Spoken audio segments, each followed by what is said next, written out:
విజయనగరం జిల్లా ఎస్పీగా ఏఆర్ దామోదర్ సోమవారం బాధ్యతలు స్వీకరించారు.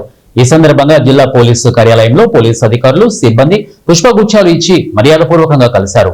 అనంతరం జిల్లా ఎస్పీ దామోదర్ మీడియాతో మాట్లాడుతూ గతంలో ఇక్కడ ఎస్పీగా పనిచేసిన అనుభవం ఉందన్నారు. గంజాయి నిర్మూలన, రోడ్డు భద్రత, సైబర్ నేరాల అరికట్టడంపై దృష్టి పెడతామని ఎస్పీ తెలిపారు. మహిళలు, బాలికల భద్రతకు అధిక ప్రాధాన్యత ఇస్తామని, ఫోక్సో కేసుల పట్ల కఠినంగా వ్యవహరిస్తామని చెప్పారు. ఈ కార్యక్రమంలో అదనపు ఎస్పీ, డిఎస్పీలు, సిఐలు, ఎస్ఐలు తదితరులు పాల్గొన్నారు. ఫస్ట్ టైం 2019లో ఇక్కడ ఎస్పీగా చేశాను ఎలక్షన్ టైంలో. మళ్ళీ ఇక్కడ రెండోసారి చేసే అవకాశం వచ్చింది నాకు. సో ఈ జిల్లా గురించి కొంత అవగాహన ఎలక్షన్ టైంలో చేయడం, ఇక్కడ ఉన్నటువంటి ఇష్యూస్ ఏంటి, ప్రజెంట్ ఇష్యూస్ ఏమున్నాయి అన్నీ కూడా స్టడీ చేస్తాం. ముఖ్యంగా ఉన్నటువంటి 2-3 ఇష్యూస్ ఉన్నాయి.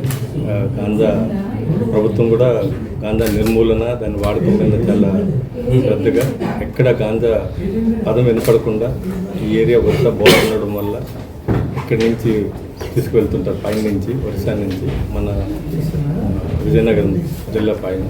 సో వీటన్నిటిని కూడా ఫస్ట్ టాప్ ప్రయారిటీలో, అలాగే ఉమెన్ ఇష్యూస్ ఉన్నాయి కొన్ని, ఇలాంటి దాని మీద టచ్, బ్యాడ్ టచ్ అండ్ పిల్లల మీద పోక్సో కేసెస్, ఉమెన్ ఇష్యూస్, అలాగే cyber crime. Next third priority అయితే సైబర్ క్రైమ్ ఉంటుంది. అది బాగా రాంపెంట్గా ఉంటుంది ఈ మధ్యలో.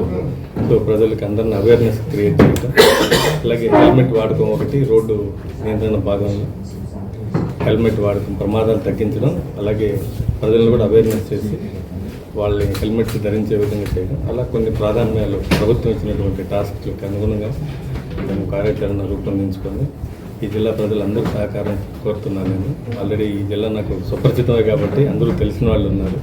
అందరితో కలిసి ప్రజలతో, అలాగే పాత్రికేయ మిత్రులతో, అలాగే ప్రజాప్రతినిధులు కానివ్వండి, అలాగే పబ్లిక్ లీడర్స్, అలాగే సోషల్ ఆర్గనైజేషన్స్ అందరితో కూడా మేము చేయాలనుకున్నటువంటి ప్రభుత్వం ఇచ్చినటువంటి టాస్క్